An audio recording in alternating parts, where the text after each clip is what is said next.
چند ایک چیزیں ہیں جو میں بھاری دل کے ساتھ کہہ رہا ہوں اور ماحول کو خراب کرنے کے لیے نہیں کہہ رہا ہوں۔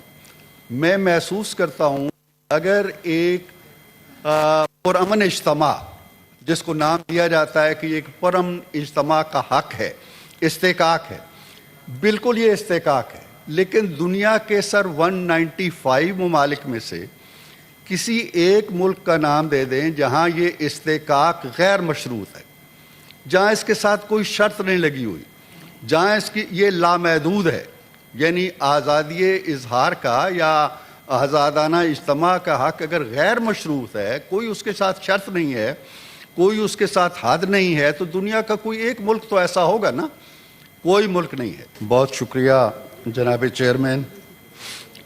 سب سے پہلے میں کل بھی آپ نے پروسیڈنگز دیکھی ہوں گی شاید اپنے کمرے میں خراج تحسین پیش کرنا چاہتا ہوں لیڈر آف دی اپوزیشن کو اور اپوزیشن کے دوسرے ساتھیوں کو بھی کہ انہوں نے کل بڑے اچھے طریقے سے، عمدہ طریقے سے اپنا نقطۂ نظر پیش کیا، اپنا موقف پیش کیا، اور اس کے ساتھ ساتھ ٹریری بینچز نے بڑے تحمل سے بات سنی، اور جب ادھر سے بات ہوئی تو ادھر سے بھی اسی تحمل اور بردباری کا، پیشنس کا مظاہرہ کیا گیا۔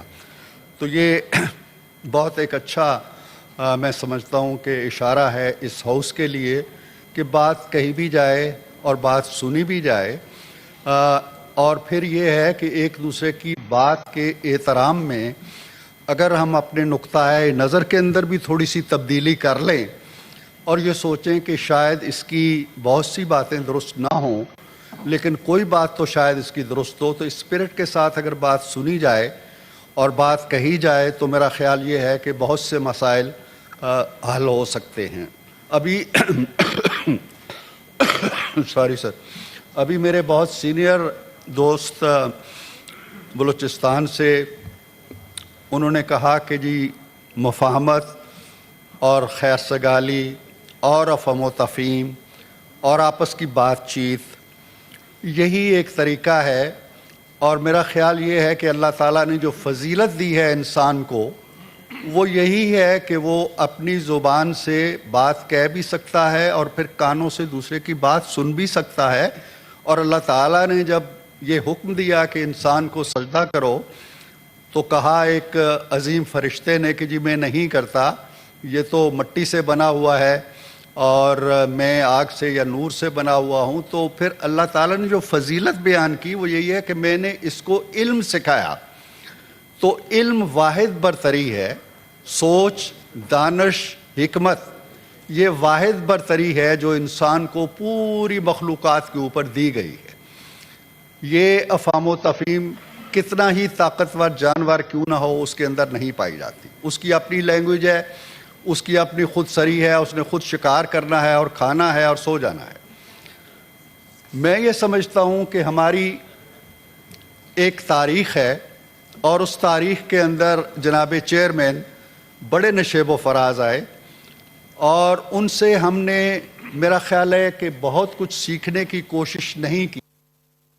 آپ سیٹ پہ آ جائیں گے تو میں اچھے طریقے سے بات کروں گا۔ Thank you.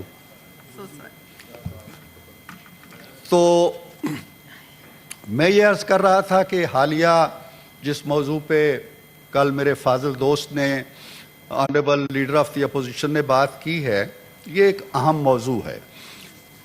جو لوگ وہاں سے آئے وہ بھی پاکستانی ہیں، ان کے اندر اگر باہر سے کچھ لوگ آئے ہیں ان کی نشاندہی بھی ہو گئی ہے۔ قانون کو اپنا راستہ اختیار کرنے دینا چاہیے اور قانون اپنا راستہ اختیار کرے گا، لیکن چند ایک چیزیں ہیں جو میں بھاری دل کے ساتھ کہہ رہا ہوں اور ماحول کو خراب کرنے کے لیے نہیں کہہ رہا ہوں۔ میں محسوس کرتا ہوں اگر ایک پرامن اجتماع جس کو نام دیا جاتا ہے کہ ایک پرامن اجتماع کا حق ہے، استحقاق ہے، بالکل یہ استحقاق ہے، لیکن دنیا کے 195 ممالک میں سے کسی ایک ملک کا نام دے دیں جہاں یہ استحقاق غیر مشروط ہے، جہاں اس کے ساتھ کوئی شرط نہیں لگی ہوئی، جہاں اس کی یہ لامحدود ہے، یعنی آزادی اظہار کا یا آزادانہ اجتماع کا حق اگر غیر مشروط ہے، کوئی اس کے ساتھ شرط نہیں ہے، کوئی اس کے ساتھ حد نہیں ہے، تو دنیا کا کوئی ایک ملک تو ایسا ہوگا نا، کوئی ملک نہیں ہے۔ اقوام متحدہ کے جو پروٹوکولز ہیں اس کے بارے میں وہ دیکھ لیجئے۔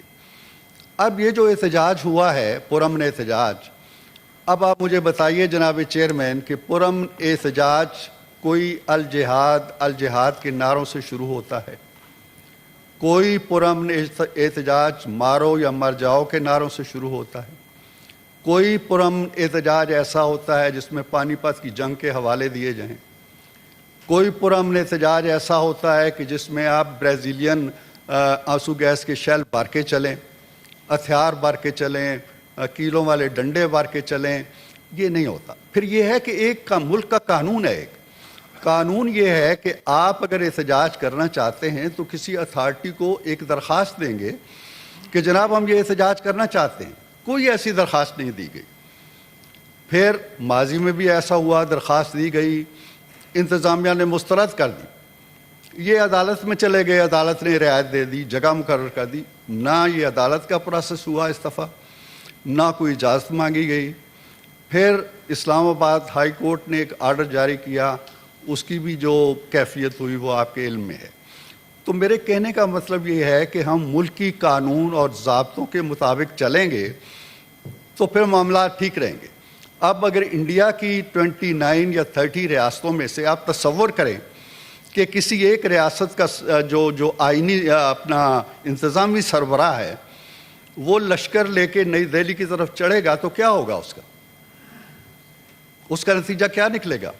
وفاقی حکومت کیا کرے گی؟ دنیا میں تصور کر لیں، امریکہ کی کوئی ریاست یہ کام کرے اور چڑھ دوڑے ڈی سی پہ، وہ کیا کریں گے؟ تو اس لیے ہمیں ان چیزوں کو ترک کرنا ہوگا۔ اگر ہم نیگوسیشن کی طرف آتے ہیں، اگر ہم مذاکرات کی طرف آتے ہیں، اگر ہم یہ کہتے ہیں کہ جی ہمیں بات چیت سے مسائل حل کرنے چاہیے، اگر ہم یہ کہتے ہیں جی کہ چور اب چور نہیں ہیں، ڈاکو اب ڈاکو نہیں ہیں، ہم چوروں سے بھی ہاتھ ملائیں گے، ڈاکو سے بھی ملائیں گے، سو بسم اللہ، ہم نے کبھی دروازے بند نہیں کیے۔ ہم آج بھی چاہتے ہیں کہ بات چیت ہو، کھلے دل سے ہو اور سیاسی فکر کے ساتھ ہو۔ آج بھی آپ نے کہا جی کہ فلاں تاریخ تک بات کرو ورنہ ہم سول نافرمانی شروع کریں گے۔ ایسے نہیں ہوتا نا، تلوار مت لٹکائیں ہمارے سروں کے اوپر۔ آپ اگر بات چیت کرنا چاہتے ہیں، سو بسم اللہ بات چیت کریں، ہم تیار ہیں۔ میرا گلا چونکہ خشک ہے، میں بیماری کی وجہ سے بات نہیں کر سکتا، لیکن ہم بات چیت کے لیے تیار ہیں۔ ہم ہرگز نہیں چاہتے ہیں کہ فساد ہو۔ پاکستان کو آگے بڑھنا چاہیے، اور آگے بڑھنے کے لیے ضروری ہے کہ ہم پرانی جو روایات ہیں اور پرانا جو فلسفہ سیاست ہے اور پرانا جو مسلک ہے اور پرانے جو طور طریقے ہیں ان کو ترک کر دیے جائے۔ بہت شکریہ۔